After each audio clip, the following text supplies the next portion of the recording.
Assalamualaikum warahmatullahi wabarakatuh. Selamat datang kembali di program kesayangan kita semua, Hidup Sehat di Usia Emas. Saya Raka, dan hari ini saya harus jujur ya, saya lagi khawatir banget. Soalnya, tadi pagi saya lihat ayah saya bangun tidur sambil pegang kakinya. Katanya kesemutan dari semalam nggak hilang-hilang. Awalnya saya pikir, mungkin salah bantal. Tapi makin saya cari tahu, ternyata bisa lebih serius dari itu. Bisa karena gumpalan darah. Bahkan, bisa bikin orang meninggal saat tidur. Saya langsung kepikiran, kalau itu terjadi ke orang tua kita, apa kita siap? Nah, makanya hari ini saya undang seseorang yang luar biasa. Beliau adalah salah satu pakar geriatri paling dihormati di Indonesia. Punya lebih dari 30 tahun pengalaman.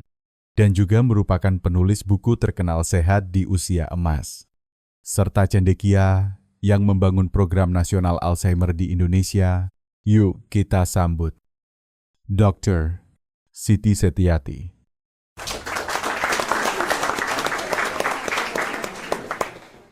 Terima kasih Mas Raka. Salam sehat untuk semua Bapak Ibu di rumah. Saya di sini bukan untuk menakut-nakuti.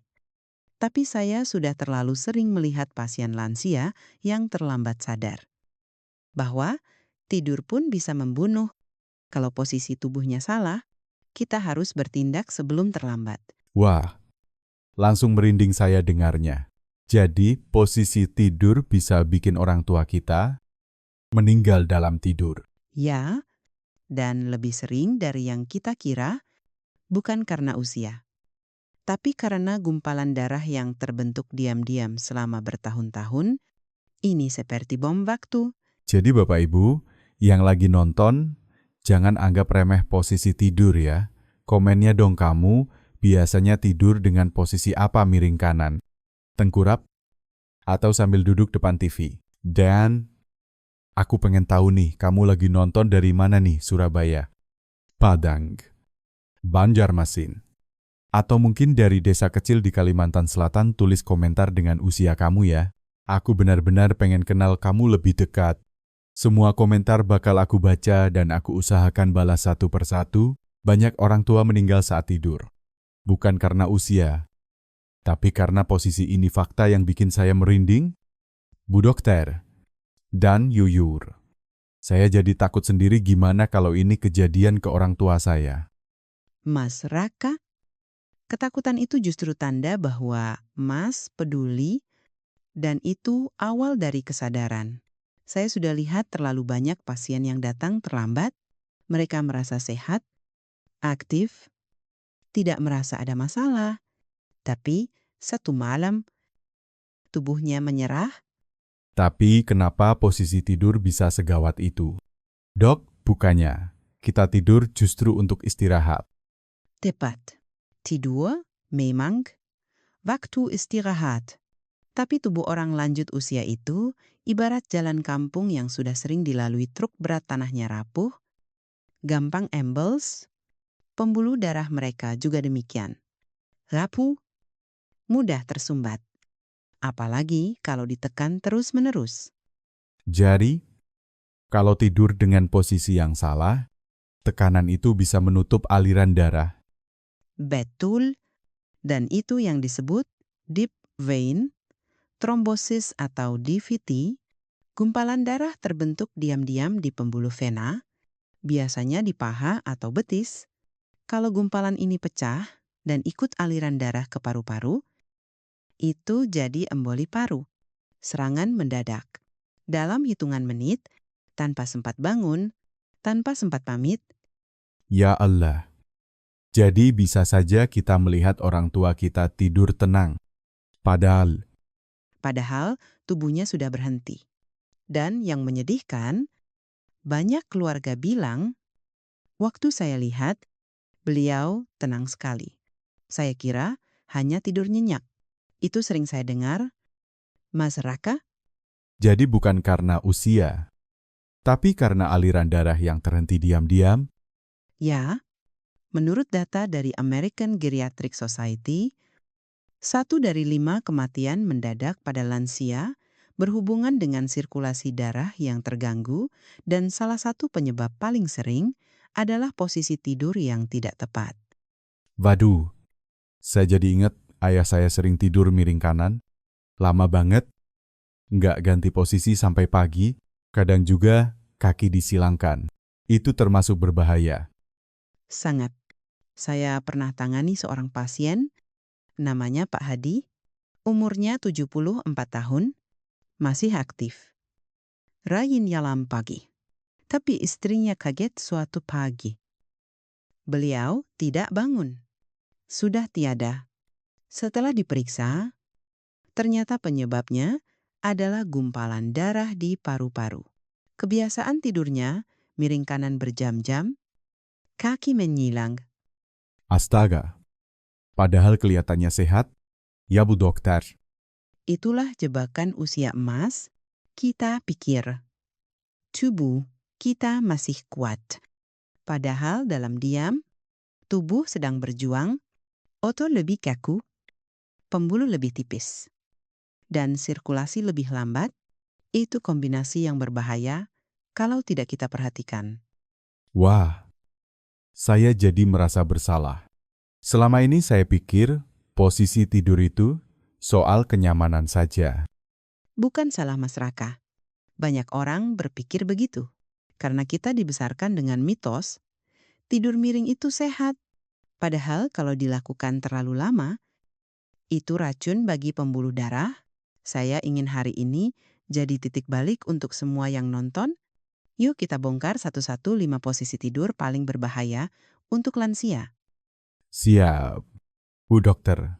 Tapi sebelum lanjut, saya ajak dulu Bapak Ibu yang nonton kalau kamu merasa informasi ini penting, klik dulu tombol like dan subscribe ya. Dan share video ini ke grup keluarga atau tetangga, karena bisa jadi video ini menyelamatkan hidup seseorang. Betul, jangan anggap ini remeh. Juzia Emes, tidur itu bukan sekadar istirahat, tapi bisa jadi momen paling kritis dalam sehari.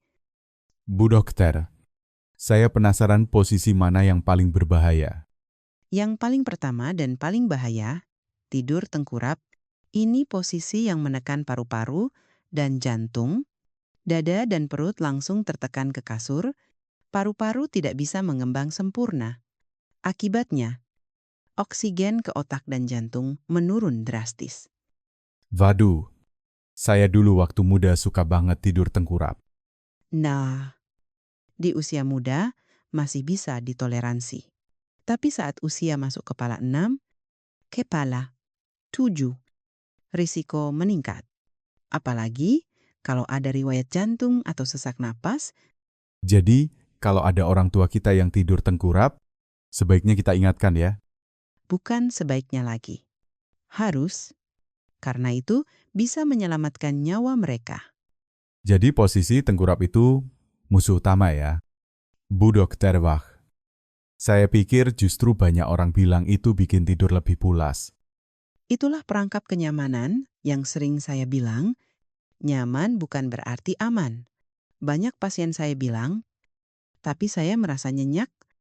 Dok, saya jawab, tubuhmu tidak nyenyak. Hanya otakmu yang tidak menyadari bahayanya. Waduh, saya yakin banyak yang nonton sekarang langsung pengen ganti posisi tidurnya malam ini. Oke Bu Dokter, lanjut yang kedua. Posisi kedua yang berbahaya tidur miring ke satu sisi terlalu lama, ini umum sekali. Lansia merasa ini posisi paling nyaman, tapi kalau dilakukan lebih dari 6 jam tanpa ganti sisi, tekanan di paru-paru dan pembuluh darah satu sisi meningkat drastis. Bahkan bisa sampai 6 jam ya. Itu seperti semalam penuh. Tepat, dan banyak lansia tidak bergerak saat tidur karena otot sudah lemah. Akibatnya, aliran darah ke bagian bawah tubuh jadi lambat. Risiko terbentuknya DVT meningkat hingga 40%. Tapi kalau miring itu satu-satunya posisi yang nyaman, gimana Bu? Mas Raka, saya selalu bilang ke pasien saya tidur itu dinamis. Kalau memang harus miring, maka ganti sisi setiap 1 atau 2 jam. Bisa bantu dengan alarm lembut atau ajakan dari pasangan. Letakkan bantal di antara lutut agar tekanan tidak menumpuk di satu sisi. Jadi bantal itu semacam alat pelindung. Betul, bukan cuma buat leher, tapi juga menjaga tulang belakang dan pembuluh darah tetap bebas tekanan. Nah, ini menarik. Posisi ketiga. Ini yang sering dilakukan tanpa sadar tidur dengan kaki disilangkan, terutama lansia yang merasa pegal di malam hari. Mereka mencari posisi ternyaman dan akhirnya menyilangkan kaki. Loh, saya pernah lihat ayah saya begitu. Saya pikir itu karena dia lagi relaks. Justru itu tanda bahwa otot sedang mencari kompensasi, tapi posisi silang ini menghambat aliran darah balik dari kaki ke jantung. Akibatnya bisa terjadi bengkak, varises memburuk, bahkan pembekuan darah.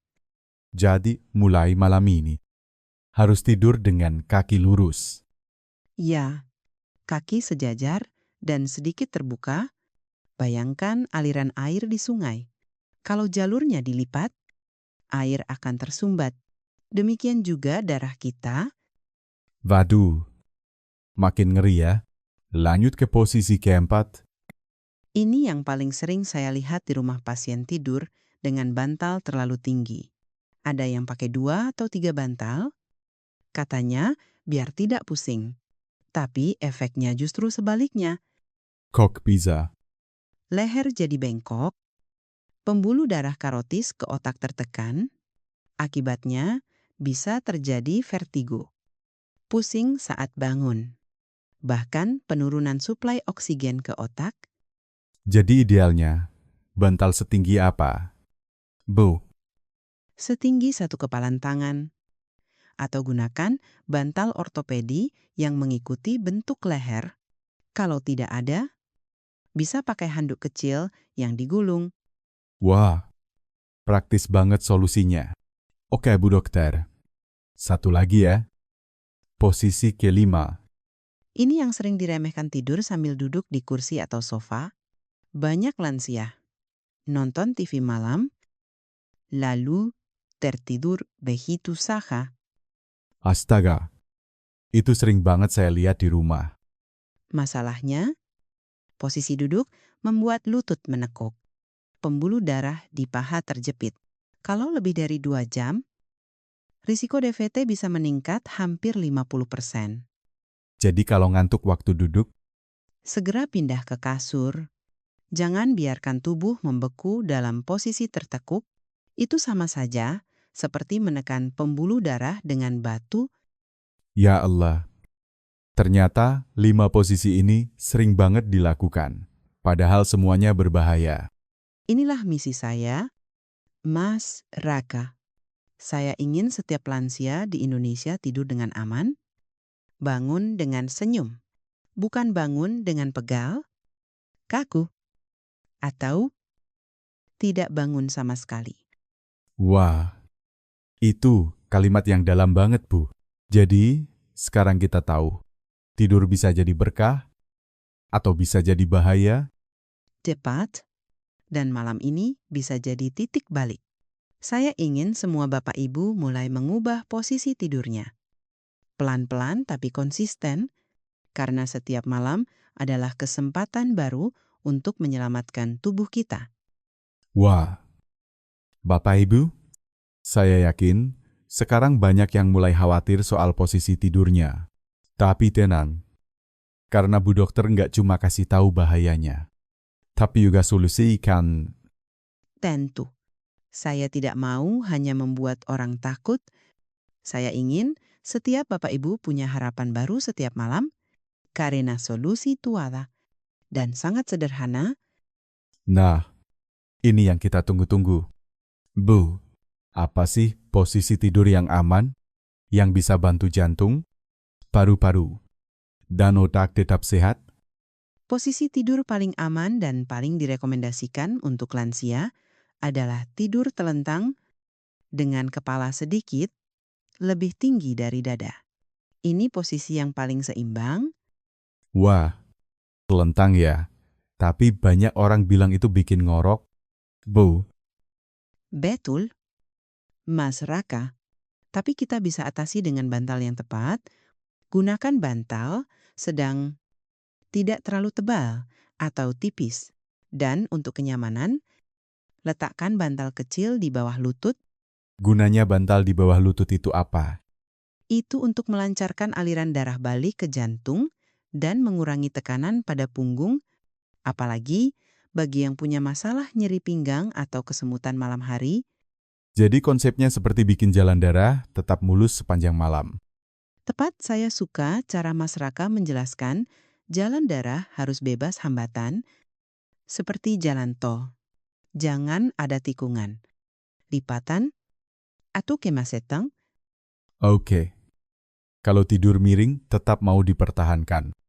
Bisa nggak, Bu? Bisa, tidur miring boleh. Asal berganti sisi setiap 1-2 jam, gunakan bantal di antara lutut supaya tidak saling menekan. Ini mencegah pembuluh darah terjepit dan menjaga posisi tulang punggung tetap lurus. Jadi ini lebih ke soal alat bantu ya, Bu Dokter. Kalau kita punya posisi favorit, tinggal disesuaikan alatnya. Betul. Dan alat bantu paling murah sekaligus efektif adalah bantal dan handuk kecil. Bahkan Bapak Ibu tidak perlu beli mahal. Kukup gulung handuk. Letakkan di bawah leher sebagai pengganti bantal ortopedi. Saya suka banget pendekatan praktis seperti ini. Karena banyak orang tua kita mungkin nggak tahu cara mulai.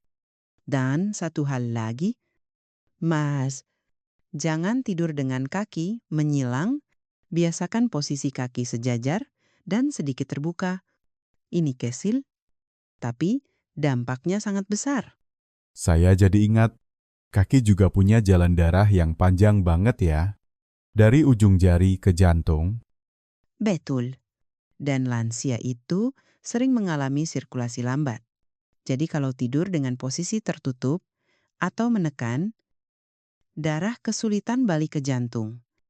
Bu Dokter, ada hal lain yang perlu dilakukan sebelum tidur. Tentu, ada 2 hal yang saya selalu anjurkan. Pertama, lakukan peregangan ringan 5 menit sebelum tidur. Putar pergelangan kaki. Tarik napas dalam. Regangkan betis. Tujuannya untuk melancarkan sirkulasi sebelum tubuh diam semalaman. Kedua, minum 1 gelas air putih hangat. Ini penting untuk menjaga darah tetap encer, karena darah kental di malam hari adalah salah satu pemicu gumpalan. Wah, banyak banget yang bisa dilakukan ya.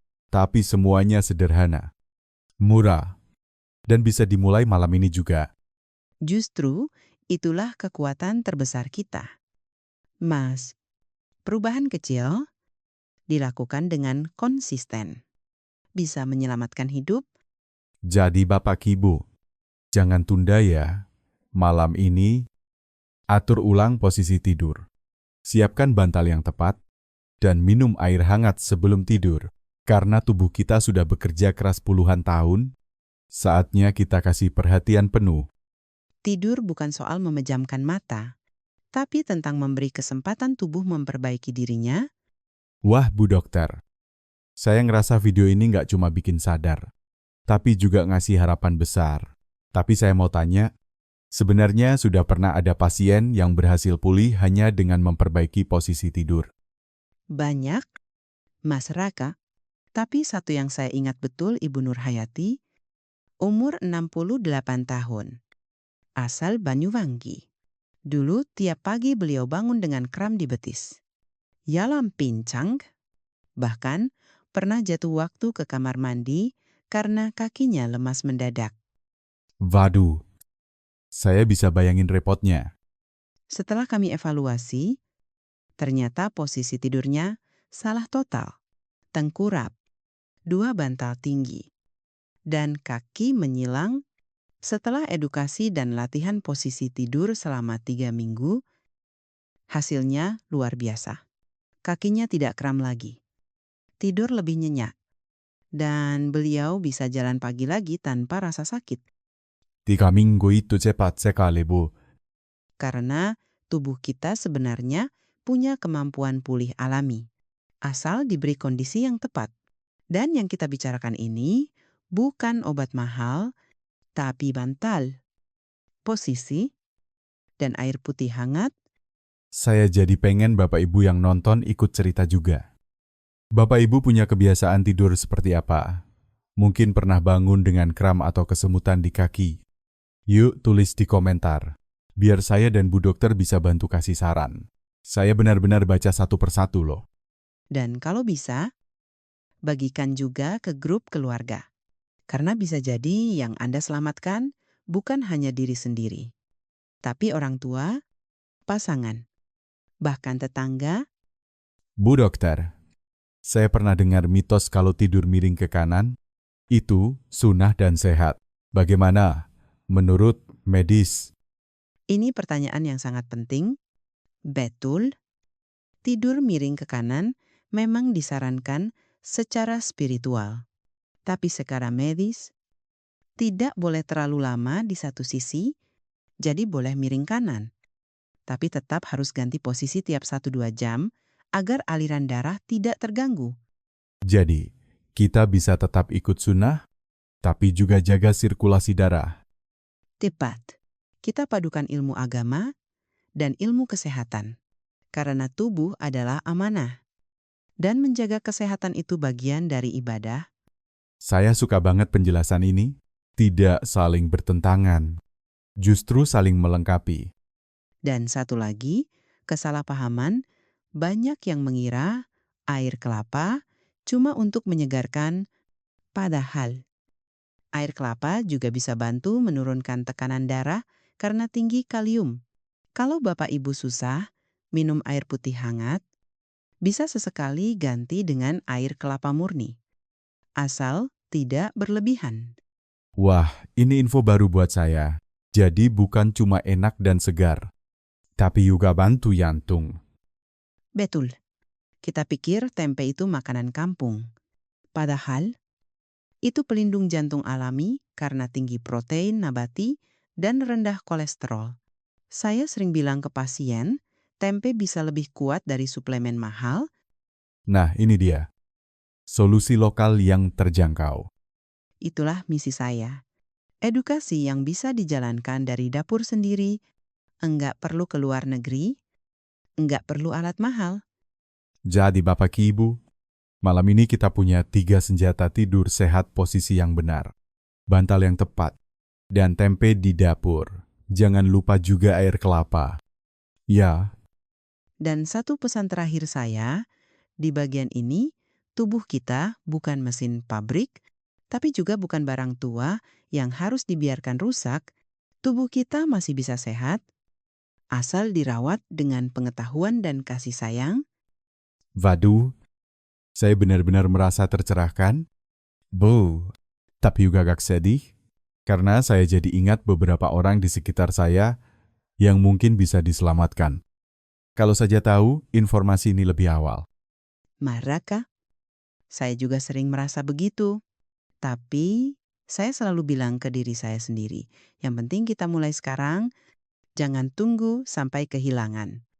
Ya, saya nggak mau nunggu sampai ayah saya ditemukan pagi-pagi dalam keadaan sudah tidak bernapas. Dan itu kenyataan yang menyakitkan. Mas, saya pernah dampingi 2 pasien yang usianya hampir sama. Kondisi fisiknya juga mirip. Yang satu, mau belajar posisi tidur baru. Mau latihan meski awalnya pegal. Mau ganti bantal, meski sempat kangen bantal lama. Dan hasilnya, Luar biasa. Dalam 2 bulan, beliau bisa tidur lebih nyenyak, tekanan darah stabil, tidak pernah lagi bangun karena kram, bahkan semangat hidupnya kembali. nah, itu yang saya pengen semua Bapak Ibu di rumah juga alami. Tapi pasien yang satunya lagi menolak. Katanya, sudah nyaman begini dari dulu, Tidak mau ubah posisi, tidak mau dengar saran, di kaming kemudian. Saya mendapat kabar beliau meninggal saat tidur. Istrinya bilang, "Dok, beliau tidur tenang sekali malam itu." Saya kira mimpi indah. Masya Allah. Sedih banget, Bu. Dan semuanya karena tidak mau mulai perubahan kecil. Itu kenapa saya bicara setegas ini.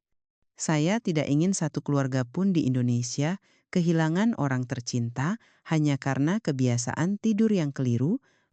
Jadi mulai malam ini, yuk kita semua jadi bagian dari perubahan itu. Jangan cuma nonton, tapi mulai praktikan. Betul. Dan saya ingin Bapak Ibu tulis di komentar. Saya siap ubah posisi tidur demi jantung dan otak saya, biar saya tahu siapa saja yang benar-benar peduli dengan tubuhnya sendiri. Dan share juga video ini ke anak-anak Bapak Ibu. Ke kuku-kuku. Biar mereka juga tahu bahwa tidur bukan urusan sepele.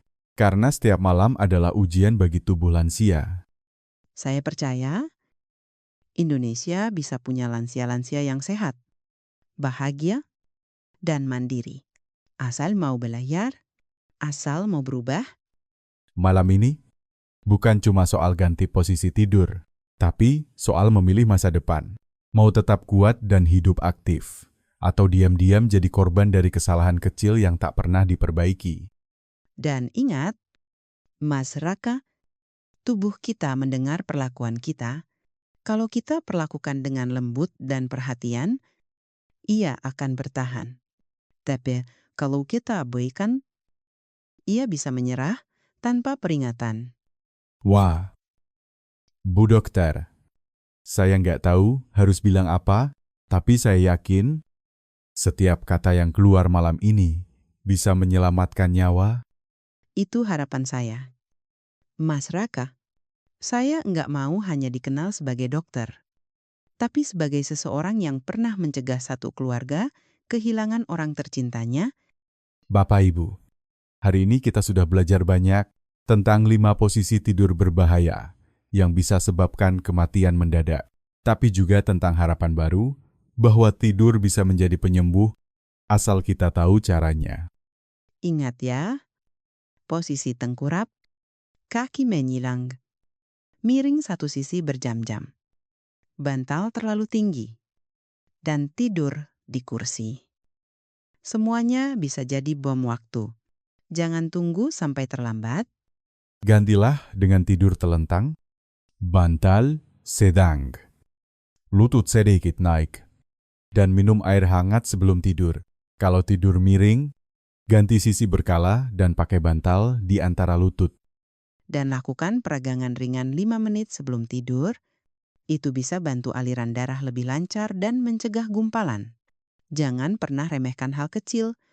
Saya juga mau ucapkan terima kasih untuk semua yang sudah nonton sampai akhir. Kalau kamu merasa video ini bermanfaat, klik like, subscribe, dan bagikan ke grup keluarga. Dan Bapak Ibu, jangan lupa tulis komentar, saya siap ubah posisi tidur demi hidup sehat, biar kita tahu siapa saja yang benar-benar berani berubah. Kita nggak pernah tahu. Mungkin perubahan kecil malam ini akan menyelamatkan hidup kita minggu depan. Insya Allah. Dan saya akan terus hadir di sini, di Hidup Sehat di Usia Emas, dengan edukasi yang sederhana, praktis, dan penuh kasih untuk para lansia di seluruh Indonesia. Bu Dokter, video berikutnya kita bahas apa ya? Boleh kasih bocoran? Kita akan bahas satu kebiasaan pagi yang diam-diam merusak sendi lansia dan mempercepat pengeroposan tulang. Banyak yang merasa itu rutinitas sehat, tapi ternyata berbahaya kalau dilakukan salah. Wah, pasti bikin penasaran. Jadi jangan sampai ketinggalan. Ya, aktifkan lonceng notifikasinya sekarang juga. Insya Allah. Dan saya akan terus hadir di sini, di Hidup Sehat di Usia Emas, dengan edukasi yang sederhana, praktis, dan penuh kasih untuk para lansia di seluruh Indonesia. Dan saya, Dr. Siti Setiati. Pria, wanita mengungkapkan. Selamat tidur yang sehat dan penuh harapan. Sampai jumpa di video selanjutnya. Assalamualaikum warahmatullahi wabarakatuh. Waalaikumsalam warahmatullahi wabarakatuh.